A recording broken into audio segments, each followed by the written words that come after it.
Alright, magandang araw po sa inyong lahat mga kababayan, Batang Maynila to.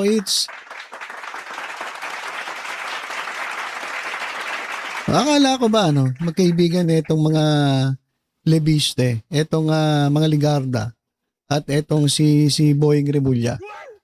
Kaya nga ang sinampahan ng kaso ni Lebiste, yung sinampahan niya ng libel ay itong si Yusek Claire Castro. Hindi si Boying Rimulya.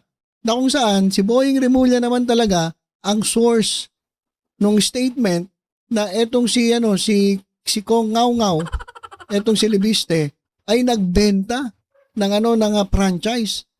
Na dapat yung franchise hindi binibenta at dapat dumadaan yan sa Kongreso. So narinig ko rin yun eh. Pinakita ko rin sa isang video natin yun. Pero ang dinimanda neto ni Lebiste sa tulong ni Attorney Topacio na paldo na naman. At by the way mga kababayan, ang lakas ng loob nila. Talagang feeling nila mananalo sila.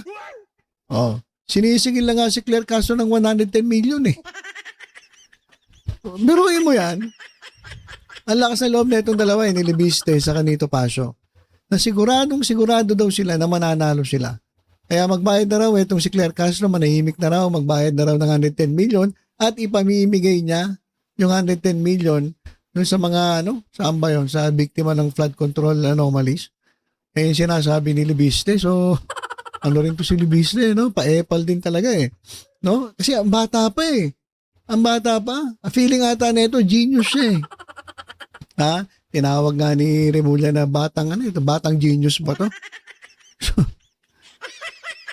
So ito mga kababayan, akala ko ba magkaibigan sila?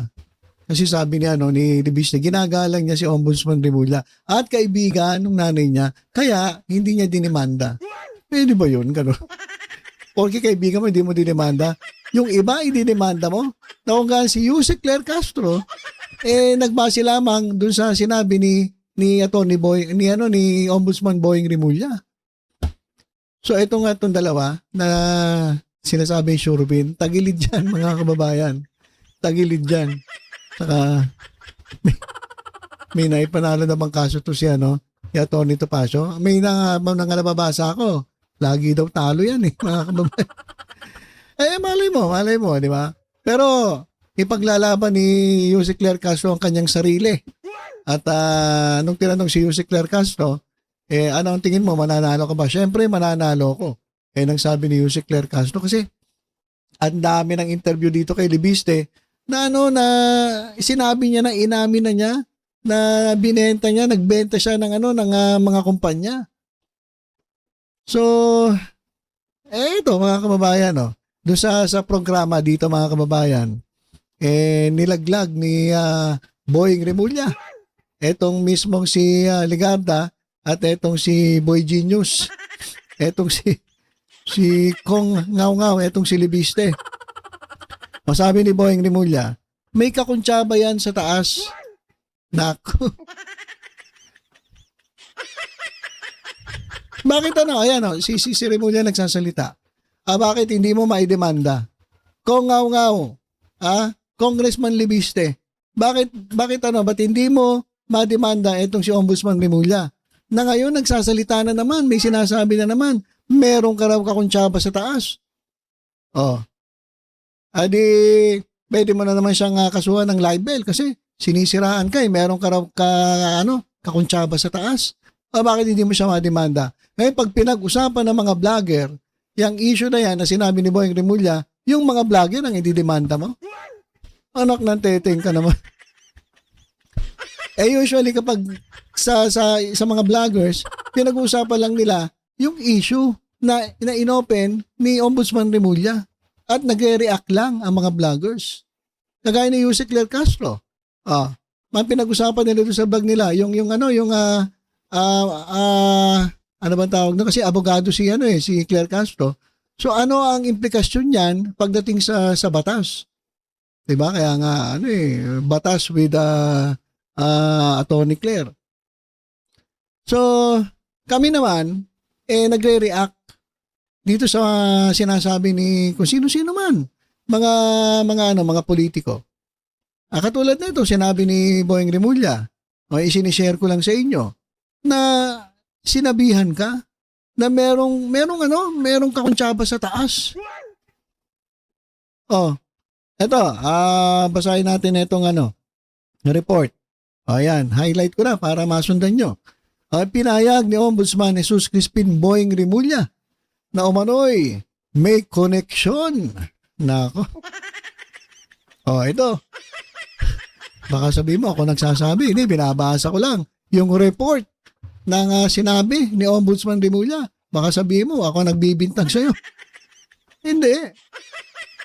Binabasa ko yung sinabi ni Remulla. Ganon din kay Jose Claire Castro. Ganon din yung sinabi niya eh. Base dun sa source. Base sa sinabi ni Ombudsman Remulla. Meron ka daw koneksyon. Meron daw koneksyon si Batangas 1st District Representative Leandro Lebiste sa matataas na opisyal ng pamahalaan noong nakaraang administrasyong Duterte.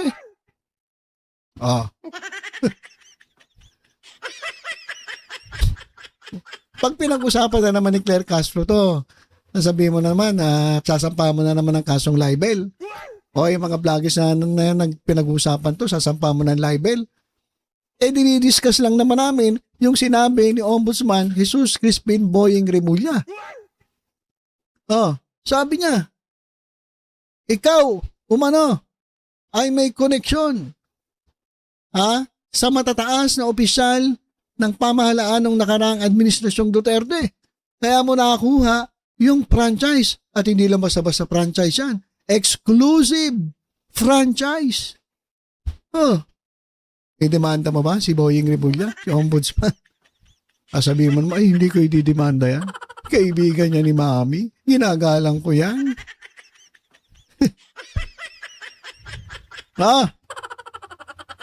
Meron ka daw mataas o mga matataas na opisyal ng pamahalaan na koneksyon mo. Kaya ka nabigyan na maaaring maka-impluwensya sa pagkakaloob ng prangkisa at sa operasyon ng solar energy company ng kongresista. O kaya ka raw nakapag-operate at nabigyan ng prangkisa ay dahil malakas ka doon sa mga maimpluwensyang mga tao nung panahon ni Duterte. Ano masasabi mo? Kongaw-ngaw. Sigurado pag-usapan na naman ni Jose Claire to. Hi po, Ma'am Claire Castro. Sigurado. Iba vlog to ni Ma'am Claire Castro. Sasabihin mo na naman libelous. Dinidiscuss lang itong sinabi. Diyan sa mainstream media yan, mainstream media. Hindi lang basta-basta chismis at marites yan. Mainstream media yan. Ito mamaya i-play natin yung executive session. Dun kasi dun sinabi ni Remulla mamaya. I-play natin. Dito nga sa panayam, ngayong araw na ito, kanina lang, sinabi rin ni Remulla na may papel umano ang ina ni Lebiste. Nako. Alam ko ba friendship ito? Alam ko ba magkaibigan? Kaya nga ginagalang mo si Remulla. Kaya nga hindi mo mademanda si Remulla. Kasi friendship. Ngayon, nilaglag na ba? May papel umano ang ina ni Lebiste na si Loren Legarda sa pag-usad ng prangkisa ng nasabing solar firm. Ididebanda mo na ba? Libelous ba? Sinasabi ni Ombudsman Boyeng Remulla? Hindi mo kayang sampahan ng kaso kasi iniimbestigahan na yan eh. Baka naman hindi mo masampahan ng kaso si Remulla kasi natatakot ka dahil siguradong talo ka. Kasi nga may hawak na mga ebidensya etong si Boyeng Remulla. Ganun po ba yun, sir? Tapos si Jose Claire Castro ang pag-iinitan ninyo. Kaya nag-iisip tuloy yung iba. Gusto niya lang patahimikin si Jose Claire. Gusto niya lang abalahin yung tao. Kasi sabi ko nga, hindi naman sa kanya nanggaling yun eh. Diniscuss lang naman yun dun sa vlog ni Tony Claire Castro. Kaya etong dalawa, si Lebiste saka si Atty. Topacio, na ang sabi nila sure win, sure ball, naniningil na nga 110 million. ang dami pong mga naglabasan sa mga social media na inamin naman na niya na nagbenta siya ng ng franchise. 'Di ba? At ito pakinggan natin mamaya-mayang konti si Ombudsman Remulla. Ito basahin ko lang tong nakasulat dito. May connection 'yan. Si Representative Leandro Libiste sa Duterte government. Wala kasi didilis to. Didilis to, mga kababayan. Akala ko okay to, didilis pala tong kung ngaw-ngaw na to. 2019 yung franchise. Kasama nanay niya, Senator Loren Legarda. Kasama siya, naglakad niyan. Pero syempre, kunwari, arm's length siya. Kunwari, wala akong pakialam dyan, wala akong impluensya dyan, wala akong kinalaman dyan. Sabi, kunwari lang Kunwari, arm's length siya, pero chairman ka ng budget? Chairman ka ng finance committee? Pwede bang wala? Yan ang sabi ni Ombudsman Remulla. Hindi mo kakasuhan?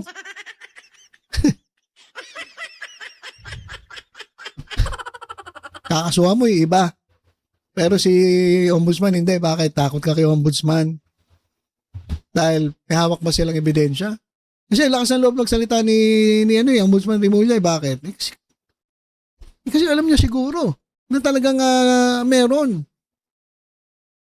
Ito, pakinggan natin itong para sabihin nyo, invento ko Ito, mismo sa bibig ni Ombudsman Remulla, sinasabi niya na itong kaya nagkaroon ng prangkisa ay dahil malakas ang koneksyon diyan sa Duterte government, kaya nabigyan siya ng exclusive franchise diyan sa solar energy na yan.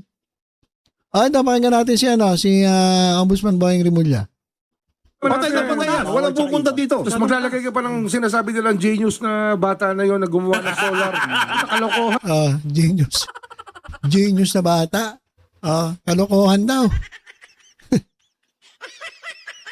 Binabanata ka ni Boyeng. Iba yung inidemanda mo. Ibig sabihin, takot kang idemanda. Etong si Ombudsman Remulla. Di ba? Iba yung binabanata mo. Baka naman iba yung purpose. Kaya si Jose Claire Caso binabanatan. Ito, binabanata ka ni Boyeng Remulla. Kaya mo kayang banatan, sampahan ng kaso si Boyeng Remulla? Ito, sinundan, binanata ka na naman ni Remulla. Niloko lang tayong lahat. Kasi may kakuntsaba yan sa taas. Hindi niya naintindihan yung corporate structure niya sino kasama yan? Di ba yung mga abogadong kausap yan? Siyempre. May connection yan sa taas nun. May connection yan sa Duterte government. 2019 yung franchise. Sino ba naglakad niyan? Hindi, ganito yan Super daw yung naglakad din Hindi, kasama nanay niya. Kasama dun sa Kasama sa naglakad niya. Siyempre, incumbent yun pero siyempre, kunyari, ano siya? Arm's length. Arm's length siya. Pero, chairman ka ng budget? Chairman ka ng finance committee? Pwede bang wala? Ba? Di ba? Hindi, naman, kunyari, ganito. Ganito ang malaking problema dyan. You promise, ang 18,000 ang requirement natin at that time, 18,000 megawatts. You promise to build on the basis of the Renewable Energy Act, 12,000. Nagawa mo ba? Simple Binigyan ka lang ng franchise. Binigyan ka ng franchise for that Exclusive purpose. franchise pa. 11,000. Exclusive yun, ha? At saka, I suppose, exclusive nung yan. binigay yan sa'yo, meron timeline yan. Meron. So, ang tanong lang, Specific. ako simple lang. Wala akong politika, walang etc. Simple lang. Yun bang napag-agrihan ng gobyerno at yung korporasyon mo? Na-deliver mo Wala. sa tamang panahon. Ito nga yun Imbis na i-bid out mo sa 20 providers ng solar, binigay mo sa isa. Isa lang. Ano yan? Hindi ba dapat mas madali? Ano mo yan, naka-apekto pa yan sa feed-in tariff kasi Precisely. yung mga nag-i-invest ng solar, halimbawa, yung mga PESA companies, meron kami sa actual case sa Cavite, 40 hectares of rooftop, nilagyan nila ng solar. Ayaw bigyan ng feed. Dinelay ni Kusi yan. Ayaw nilang bigyan. Kasi Naka-allocate na yun. naka-allocate na Naka-allocate na yung fit. Allocable din, grabe. Yeah, yun, naging allocable. Naging allocable. Alam mo, 2008, 19 yung franchise. Di, naging allocable yan mga 2018 pa lang. Allocable din pala. kasi yan dapat, ombudsman, matignan mo din yung energy sector. Super yan. Super ang Super yan, problema super dyan. yan. In the past, Super yan, super at yan. saka ngayon, di ba? Yan, marami akong naririnig dyan. Actually, kinausap ko na yung napakor doon isang araw. pinatawag ko na rin ng napako, nag-usap na kami. Yun. Kasi we're researching yung best way forward. To move forward. Kasi kung puro sisi lang ang gagawin natin, Wala. tsaka puro pakulong lang ang gagawin natin, wala tayong positive movement. Ano yan? Tapos pag-aayos ng EPIRA law. Kasi yung EPIRA law, medyo EPIRA, problema. talaga. Ang laking problema niyan, yung EPIRA. Yan ang nagsimula. Undisclosed and untapped power ng ombudsman to be able to provide direction also. Okay. So yun lang. Kinuha lang natin yung sinabi ni Ombudsman Remulla tungkol diyan kay sa solar franchise ni Libiste. So, ayan ilaglag. May kinalaman daw di umano si Loren Ligarda, itong nanay ni Libiste, ni Leandro Libiste. Kaya sila nabigyan ng franchise, malakas daw doon sa Duterte administration. Kaya exclusive na nabigay. Exclusive franchise. Ay, ano ngayon ang gagawin mo? Anong gagawin mo ngayon, Libiste? Ha? So, ayan mga kababayan, akala ko magkaibigan. Bakit? Ba't nilalaglag? Bakit inilalaglag, ha? Bakit inilalaglag na ata ni Boyeng Remulla? Etong si Loren Ligarda at etong si Libiste, meron ka pang sinasabing pagalang-galang, ha? Ginagalang mo siya, at kaibigan, ha? Kaibigan pala, tignan mo. Kaya daw naibigay sa inyo kasi nga, may kakuntsaba sa taas.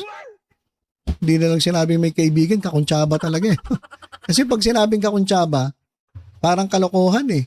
Di ba kakuntsaba? Kung may sinabing may kakilala yan, okay lang, pero kakuntsaba. Ibig sabihin, may kasabwat. Ibang usapan yun, di ba? So yan po mga kababayan. Hintayin ko kay Leandro Libiste kung sasampahan niya ng libel. Etong si Jesus Boyeng Remulla, si Ombudsman. Dahil sinasabi niya may connection ka raw. Kaya mo nakuha yung franchise, malakas ka sa Duterte at kasabwat mo, kakuntsaba mo, ang nanay mo para mabigyan ka ng franchise. Tingnan natin kung anong gagawin ni Libiste. Baka pag pinag-usapan na naman diniscuss ni Claire Castro, sampahan na naman siya ng libel ni Libiste. Dapat si Boyeng Remulla ang kasuhan mo. Hindi kung sino-sino. Di ba katulad na ito, dinidiscuss lang naman namin to. Hindi kami nagsasalita. Hindi sa amin ang galing yung kwento kay Boyeng Remulla. So dapat si Boyeng Remulla ang sampahan mo ng kaso, hindi kung sino-sino. Tulongges ka rin eh. Okay, so ilan po muna mga kababayan. Tutok-tutok lang po dito sa Batang Maynila. Toy sa iba pang updates. Ingat po tayong lahat. God bless po.